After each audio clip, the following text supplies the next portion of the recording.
Okay, so I don't need to really motivate this audience that the interplay of correlation and disorder in condensed phases is an outstanding challenge in solid state physics. So here for our talk today, we will consider 2D system of electrons described by Hubbard models, a standard Hubbard model. We will also focus in the regime of strong repulsion between electrons, which means that U is very large compared to T in this model, such that the system is in the proximity of a Mott insulator. And then we will also assume that at T equals 0, the broken symmetry state for a filling of 0.8, rho being average density being 0.8, is described by a D wave superconductor. Okay. So now to this model, where U is very large, I emphasize that once again, we will add disorder. The disorder strength is something that we'll call V, and we will define weak disorder is the regime where V is smaller than T, remembering that U is always much larger energy scale than any of the other two, V and T. This is weak disorder, and the other case is strong disorder. How strong and how weak will come to. So now, forgetting about disorder for now, it is known for quite some time that strong repulsive correlation has significant effect in the physics. For example, if you have site I and J occupied by an up and down spin electrons, the hopping from I to J is prohibited when the correlation is strong, in the sense there is a strong U cost that one has to give. On the other hand, if you think of correlation-less physics, whatever that means, I'll come in a moment, but basically where strong correlation is not important, such hopping can happen easily. So without strong correlation, there's hopping and not otherwise. So what it means that one has to, to include this strong correlation, one must need a theory where effective hopping reduces, as the local density will always be less than equals 1, even the global density will consider is 0.8. And the effective J, the exchange coupling will be enhanced because, we have large number of sites which are only singly occupied, where this exchange coupling is the largest. So this strong correlation is one way to deal with, or the major way to deal with this strong correlation is to use Gutzwiller projection, which removes all double occupancy like this because of repulsion, and a simplified version which works pretty well, as I'll try to give you that impression, which is known as Gutzwiller Approximation, which actually renormalizes the parameter of the original Hamiltonian T and J. This is J I didn't introduce, but you can probably, all of you know that this J is like the TJ model coming from Hubbard model in the limit of strong repulsion, which I'll anyway tell you. So this Gutzwiller approximation, as I said, that the full-blown calculation is a quantum Monte Carlo, but an approximate way to implement that, which has been shown to be very successful, is Gutzwiller approximation, which explained long time ago. This started long time ago in 1988. That there is an energy in case of D wave high temperature superconductors, there is an energy gap that scales up as you go to underdoping, whereas the order parameters get suppressed. That is understood within such theory. And more recently, there had been a quantitative comparison that has been made by looking into energy gap, then order parameter, then nodal quasi-particle weight, superfluid density, and all that. So here these solid lines are Gutzwiller approximation results, whereas these dots are quantum Monte Carlo, putting experiments in some of these things. So it is known to be quite successful in the situation where we are not considering disorder for now. So now, when we have to deal with disorder in addition to this, for the moment, if I forget about the strong correlation, then disorder is in these systems where we understand we would like to describe a ground state which has D wave superconductivity, is treated within a Hartree-Fock-Bogolubov calculation, which is known more commonly as BDG calculation. I will refer to them as IMT, inhomogeneous mean field theory, just because there are Hartree-Fock, Bogolubov, all these are important, not just Bogolubov. So in this theory, delta fluctuates spatially and several things happen. This has been developed quite some time back. People have been doing that for quite some time.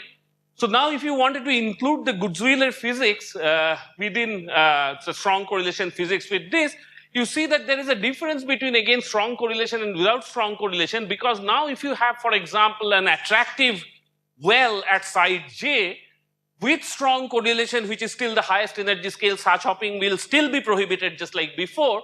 On the other hand, without strong correlation, that will be a happy hopping than before, because it will lower the energy, because there is a gain because of attractive potential. So the bottom line is that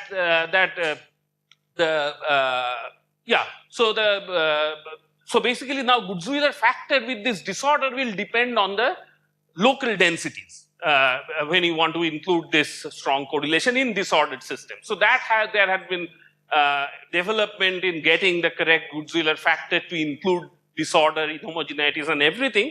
So including that, it was for the first time it was shown by Arti, Garg, Randeria and Trivedi that the superconductivity, particularly looking at the density of state of a D wave superconductor, remains very, very robust in presence of impurity. It appeared as a surprise at some point. So we wanted to sort of understand why that robustness, and then take the disorder to strong value and see whether there is any possibility of breaking down the superconductivity using disorder. That's going to be the theme of the rest of the talk. So the models, as I said, I mean, that we start with Hubbard model and we do a Sriferul transformation to make it a TJ model, remembering that the C operators are actually projected operators. That means that C sigma destroys or C sigma dagger, let's say, creates a electron with spin sigma, given that there was no spin of opposite flavor, no electron of opposite flavor at that site. So projection included. So once we get that, then we add disorder. So this way of adding disorder is something that we'll question later on, but this is the standard thing that people keep doing. So then the model parameters are taken from this Mike-Norman parameterization. And as we said, that we'll focus on this regime, which is the optimal doping for a cuprate superconductor language. Basically, the doping, the average doping is 0.8, which is just at the bottom of this dome, and we stay at 0 disorder. And for disorder, we use the standard Boss disorder model, taken from an uniform distribution of a certain width that decides the disorder strength. Okay. So basically the main message that I wanted to convey by the end of the talk, that strong correlated matter responds differently when the disorder is weak or when the disorder is strong. And that's what we try to understand. So this will understand by looking at the nature and degree of inhomogeneities, which will appear to be different in strong and weak disorder. And also the key signatures of superconductivity behaves quite differently in presence of disorder in a strongly correlated system. And finally, even though we are somewhat far from the Mottness, which is the half filling density equals 1, it turns out that at strong correlated system at strong disorder, Mottness becomes very relevant. So we will explain all these through the talk. Okay, so let's go to the first part where we consider sort of up to moderate disorder. So I start by showing you the results to begin with. So here, what we show is the off-diagonal long-range order, which is order parameter, which is if you take delta, dagger delta calculated at site I and j, taking ij to be large, what is the saturation value? So that saturation value, okay, so this is another nomenclature that whenever I have GIMT, that means this Gutzwiller augmented inhomogeneous mean field theory. So that has the Gutzwiller in it, and IMT is simple BDG calculation. That's the nomenclature. So now if I continue with IMT, I see that this superconductivity, D wave superconductivity is strongly depleted by crashing down the order parameter as a function of disorder strength, whereas the GIMT calculation with Gutzwiller keeps it very, very robust. There's hardly any change or very little change as a function of disorder. Same thing is found, for example, the superfluid stiffness, which is calculated using Kubo formula. And in addition, if I look at the density of state, again compare this IMT, which shows the filling of density of state remains very, very robust when the Gutzwiller correlations are included. So this is very, very similar to what Garg et al. Calculated, as I said to begin with. I mean, this is sort of started this game. So this is not only in density of state, this is seen to be true until up to this disorder of the order of 2.5. So the question is why superconductivity is so robust. So this actually comes from the fact that it turns out that once the correlations are included, the system remains far more homogeneous, which is shown here. Here what I show is the plot of the distribution of the density. So basically it's number of times a density appears somewhere in the site. You plot that as a function of density, so that's the density distribution. So in IMT calculation, which doesn't have the correlation, it will start from the average density of 0.8, of course like a delta function, and with increase of disorder this will broaden. So on the other hand, if you compare this with the GIMT calculation, they remain very, very narrow. So it seems that the density inhomogeneity is far less. So density is far more homogeneous. There's an interesting feature of the shape of it, which is not symmetric. I might come back and comment on it at a later point. So not only that the inhomogeneity, the degree of inhomogeneity is different. If I look at the distribution of pairing amplitude, dy pairing amplitude delta, that is also quite different because IMT starts from the homogeneous value and the distribution, nature of distribution changes, finally producing at large disorder a very skewed distribution picked around 0. Instead of that, in GIMT, the distribution remains more or less normal for all disorder. The average doesn't change, and that's the reason you see almost no depletion of the order parameter. So now this also, this is the general distribution, and here I'm looking at the spatial distribution of pairing amplitude between IMT and GIMT, and there is a marked difference. So for example, in this IMT calculation, which is expected to produce at large disorder what are called the superconducting islands, are basically not formed because if you, this distribution is also very narrow, and if you can see the spatial profile. Once some inhomogeneity is formed, they don't change so much with disorder. The profile doesn't change like the one that happens here. So now why does that happen? Why the system remains far more homogeneous? That can be understood also in simple terms. So for example, if you can think of, because as I said, we are doing ultimately a Hartree-Fock-Bogoliubov calculation, I can write down my effective Hamiltonian as a one particle Hamiltonian, which will have now, because of strong correlation, some disorder in T effective as well. Because remember, T effective has two important parts. One is very important, which is GT, which is now spatially inhomogeneous. So though there was no disorder to begin with in T, the calculation self-consistently develops inhomogeneity in T. And in addition to that, there is a Fock shift, which is included in T effective. And then similarly, you have V effective, which is the disorder, which is not just the Bayer disorder, which is also renormalized by some way. And then the pairing terms, which is the Bogoliubov part. So now, if I now define T effective at I delta some such object, or probability of hopping of an electron onto the site I from its neighbors, and consider the following situation.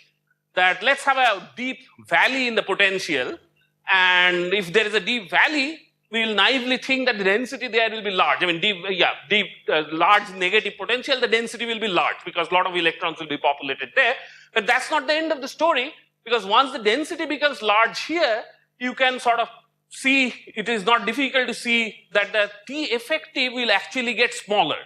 So what will happen is that this charge, large pile of charge will smear out, will flow out of that site, go somewhere else. So the density, effective density, after this feedback is included, will be much less, which makes the disordered potential renormalized to a lower value. So this is essentially the simple physics of Coulomb repulsion, which says that Coulomb repulsion doesn't like the charge inhomogeneity, right? It smears off any charge inhomogeneity, and that is precisely what is happening. So the correlation is competing with the disorder, which produces the inhomogeneity at the Bayer level. So that's important, and this is known in the, so this is the renormalization of the effective disorder, renormalized effective disorder, spoken by different groups in different language, but essentially that is what it is. So which is shown here. And which can be shown in the real calculation, in our calculation. So this is the T effective, where, so you basically, what I want you to focus here is that whenever T effective has this value which is large like blue, you have V effective which is green there. So they compete with each other. So they are complementary picture in the spatial profile. Okay, so So now that we have talked about, so basically, so physics appears to be for small disorder, up to small disorder strength, that the impurities or disorder potential get renormalized by strong correlation, making the disorder less effective or effectively weaker. In a sense that the inhomogeneity in the T and inhomogeneity in V, they compete with each other, and that makes the system of disordered one particle system where disorder is spatially correlated, which is very different from what we know about, for example, let's say Anderson model of one particle model of disorder, where disorder is uncorrelated. So that itself is an interesting problem, but this is what makes the system superconductor robust. So the question is, how do we go to strong disorder? So at the face value, it appears that such renormalization will keep happening. So we must do something. So how do we extend this kind of calculation for strong disorder is something that I will focus on. So now if I come back and take a quick recap of conventional Schrieffer-Rulf transformation. So what we know is that in Schrieffer-Rulf transformation, starting with Hubbard model, we say that there is a upper Hubbard subband and lower Hubbard subband which is separated by a large distance u, which is the largest energy scale here. So as a result, hopping, which actually changes the number of double occupancy on sites, are prohibited. Even though that is prohibited, on the first order of hopping, such processes are prohibited. At second order, there could be virtual hopping, which actually generates for you the J term in TJ model starting from Hubbard model. So basically, if we want to describe the effective low energy Hamiltonian, and that's why we basically try to discard the processes which will change the number of double occupancy. So this gives us the Hubbard TJ model. So now with disorder, what happens? As I said before, that the standard way, the way we were doing it until now up to low disorder, we were doing this Hubbard to TJ transformation and then we're adding disorder. This is no longer a good thing to do when the disorder itself is strong, because just imagine with disorder, there will be mid-gap states, right? Disorder will produce mid-gap states, more so at large disorder. So you have to modify what we really want to do is that you start with a Hubbard model with disorder and then do a Schrieffer-Rulf transformation, get the Hamiltonian and get going with that. Okay, so this has been achieved. This is something that we have done. So what is the key physical effect that one have to, what is the new perspective for that? For example, even though, imagine the site I and J where the disorder difference is very large. It could be attractive, repulsive, it doesn't matter, where the nearby sites have large disorder potential differences. Even though a hopping does not change the number of double occupancy, such hopping will be prohibited at the first order. Okay, just because the disorder potential is so large that I can't hop. So now, so that has been done. So basically, so we can, for a situation like this, we cannot have direct hopping, but we can still have virtual hopping just like here. So now in this case, unmixing of high and low energy sectors depends on the local disorder. So basically, we will generate some effective TJ model for every link, depending on the local disorder. And then there are other effects like J becomes inhomogeneous when you are talking about large large disorder differences, but that we found to have weaker effect than some of these other things. But once that is done, so then the question is, how do you choose at which point you will stop allowing these hops? When just because of the disorder differences. So what we have done, we have compared. So again, we wrote down we have the Hamiltonian, effective Hamiltonian. So you can roughly say that the Hamiltonian consists of a gain term, which is primarily the kinetic energy gain because of delocalization, and then there is a loss term, which is because of disorder. So you compare those energies for a model of single impurity. Just have a single impurity and keep cranking on the strength of the single impurity. And you can easily see that the loss term will keep increasing as you make the disorder potential stronger and stronger. And the gain term will have some behavior like this dotted line. So RAID is attractive impurity because you can have a single impurity which is attractive and you can have repulsive. Attractive and repulsive impurities behave differently. That's very important for reasons we might come back to at a later point. But that gives us a crossing between this gain term and a loss term, which we call VC. So basically, beyond this thing, it is not favorable. Beyond critical disorder VC, it's not favorable for electrons to hop around, because this, the pay for the disorder will be a lot larger, and you don't want to have that. I mean, at least that is you can think of that as a variational ansatz for your ground state. So with that philosophy, we will go ahead and do our calculation. So one thing I must tell you right here, that this VC, I mean, one can make improvements on finding out this critical value, but we have tried that, and we found that the qualitative physics does not change, as I'll tell you exactly what we mean. So so first I will show you what happens when you include this cutting bond. So basically freezing out some of the bonds which are unfavorable for hopping when the disorder difference across them is very large. So once you've done that, so if you had not done that, this green is what I was calling GIMT calculation. Red was this old IMT calculation, which doesn't have a strong correlation. So once you start cutting bonds, then beyond, of course, at low disorder, bonds will not be cut. But once the bonds are cut, then this falls drastically. The order parameter falls drastically, and this shows you this is one mechanism by which you can kill superconductivity at strong disorder. So if you look at the density of state which is very robust starts getting filled up. So blue is the homogeneous thing. These fluctuations, these oscillations are finite size effects. So density starts getting filled up, has some particular shape which I will tell a little bit more. So this is different from what would have happened if I just continued with the Gutzwiller calculation, which I said is good for low disorder. And then finally, this is the thing I was mentioning on the last slide. The qualitative physics is insensitive to the specific value of VC, in the sense that instead of VC to be somewhere here around 3, if I had taken it here, it will just parallelly shift the blue line accordingly. It's not qualitatively different physics. I mean, and yeah, so so the qualitative physics physics lies with cutting the bonds or freezing the kinetic links. Okay, so now if I want to focus on, if I want to look at the distribution, so for example, this is only at high disorder that I am showing data here. So you probably remember that when I was showing you GIMT results, they were looking more like a normal distribution. So that continues more or less. It develops some kind of a long tail towards a smaller value of delta as you go to larger disorder. But qualitatively different thing happens when you start cutting bond. It will, I mean, basically this peak shifts towards a lower value, and it starts looking closer to the kind of distribution that we had when we had weak correlation, when the results of IMT that I was showing you. If I look into the spatial distribution of them, it turns out that GIMT does almost nothing. I mean, with disorder, it basically responds exactly the same way as it was doing it for low disorder.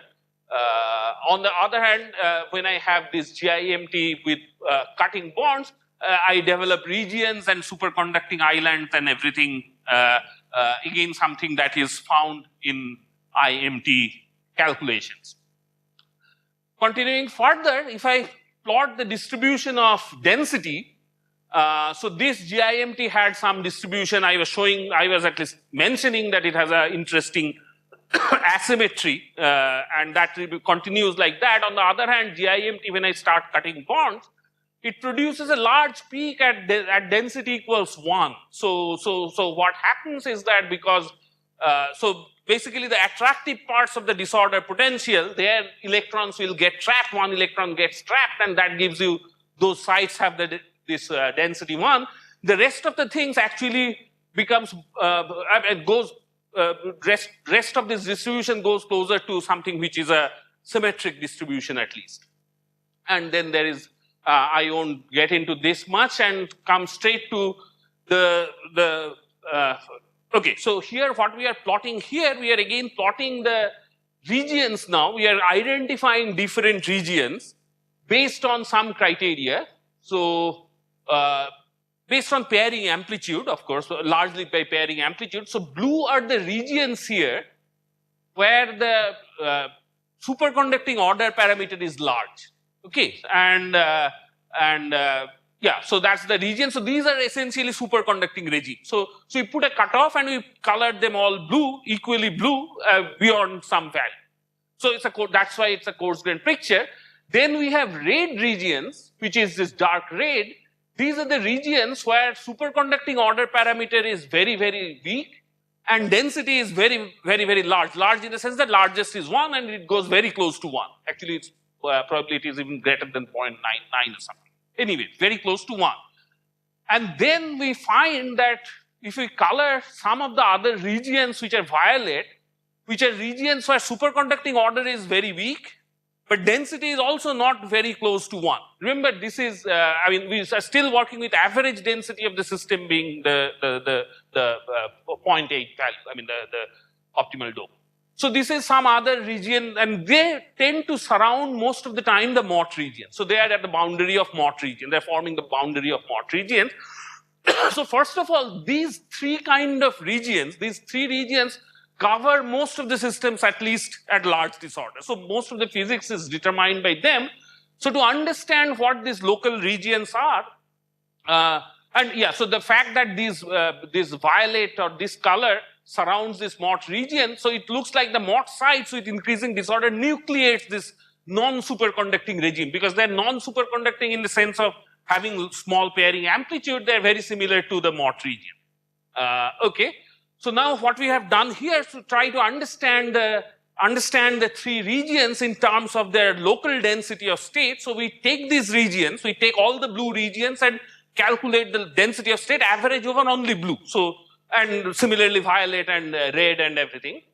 So now this is the site average density of state. This is something that I showed you earlier. I mean, so we see the smearing of the coherence peak feature completely at large disorder. But looking close, so this is the superconducting regime, which has some filling. So this is the smallest value of disorder blue. So there is some filling, but there is still something like a gap kind of a structure that remains thin gap. Whatever I was calling Mott region has a density of state which has again peak, which is independent of disorder, their position.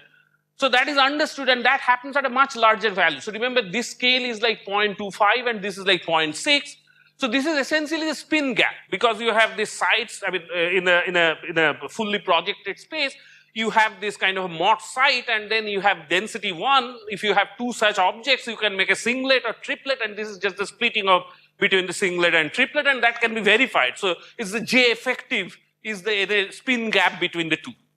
On the other hand, these violet regions which are surrounding the Mott region is interesting, which has a very featureless density of state. I show you only up to this much. There is no feature like a coherence peak or remnants of coherence peak. However, there is a very, very thin and narrow gap. So the thin gap in the density of state has been found before, even in models which doesn't have strong correlations. There are different aspects that people have pointed in previously.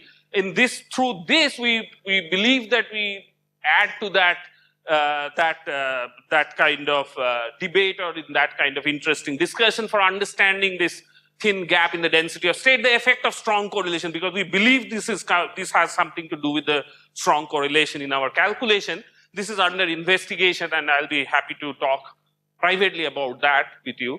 But before I finish, I mean, this is the last slide, that we can also look at the concentration disorder, which is like more standard impurities that you have in cuprate superconductor, like zinc substituted copper, zinc substituting the copper impurities.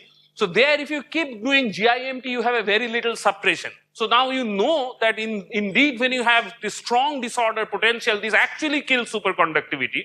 So that comes out very well when you have cut bonds, because once you, so this is the, so if you have not cut the bonds for around the strong disorder, the 4 bonds connecting to the nearest neighboring site, this would have given you this kind of a value of order parameter green. On the other hand, when you cut bond, the CGIMT stands for this cut GIMT, cut bond GIMT. So that behaves very similar to IMT. So IMT physics, on the other hand, showed long time ago that that has a suppression of superconductivity, which is weaker than what T matrix type of calculation shows, but weaker than that, but still shows a suppression, significant suppression, which is sort of similar to experiment which has been shown, and that can be sort of seen. So it shed light on how this strong disorder can kill superconductivity, even though weak disorder has very little effect on superconductivity. So with that, I will just I have this conclusion slide where everything is great. So I'll be happy to take questions. Thank you for your attention.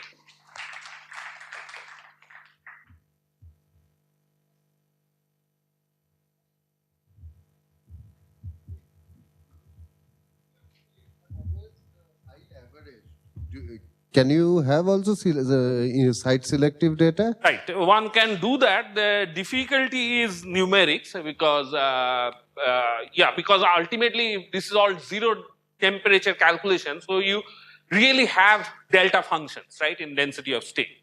So you have to broaden in some way. So to what extent you can, you have to ensure that you are not getting anything because of broadening. So that's why we try to select a bunch of sites. That's why the coarse graining, so that we can have several sites and we can do a better broadening. But one can do better, yeah. At least for, if there are not too many, with a dilute impurities, one can do better.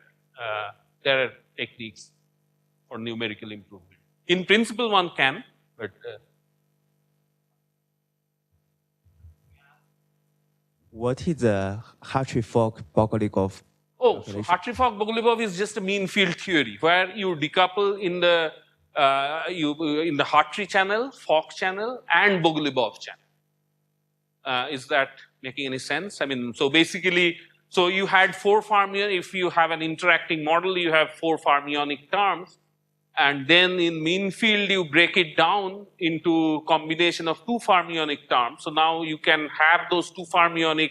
You can give finite expectation value to objects which are like densities. Then there will be objects like this kinetic energy shift, like Ci, sigma, dagger, Cj, sigma. So those will be Fock shift, which changes the kinetic energy, T. And then you can also have the Bogoliubov channels, which gives rise to superconductivity. So having, what are the different mean field order parameters you are taking that decides, that's just name, I guess, in there.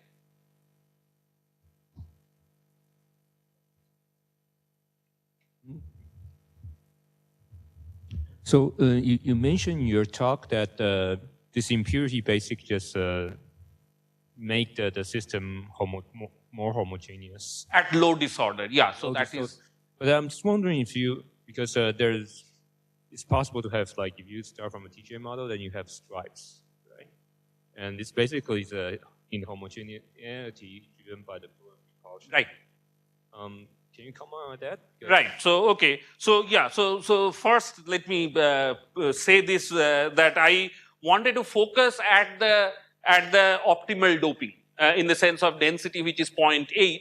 So the question is, if I wanted to do an underdoping calculation, then all I have to be careful with, doing exactly what you are doing is Hartree-Fock. When I include those kind of order parameters. So that's absolutely possible. There is nothing that prohibits that. But I wanted to stay, we wanted to stay for these calculations away from the controversial phases, if I use the word, just to see what disorder really does. And what is interesting that even though I'm staying away from those areas where Mortness and other things might complicate the physics, local Mortness is very important to decide what the spatial organization is, and that way it is very different. But yes, it can be done. And that is something which is interesting thing to check. Once we have understanding for the less controversial regime.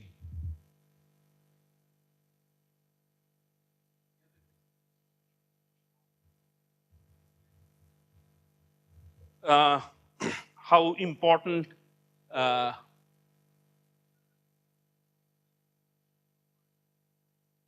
no, so there's something which is very important, that is this. So S-wave is normally believed not to have very strong correlation. At least this double occupancy prohibition is not a good thing to do for S wave. I mean, you might have S wave samples where you want to talk about something which is intermediate coupling and all that, and you might want to modify the calculation to include correlations in S wave. So just at this level, it will probably not be relevant for S wave. Yeah, that's my belief. I mean, D wave in the sense that we wanted to look at D wave superconductor because there are D wave superconductors like cuprates where strong correlation is known to be very important, which is indeed at the proximity of a Mott insulator.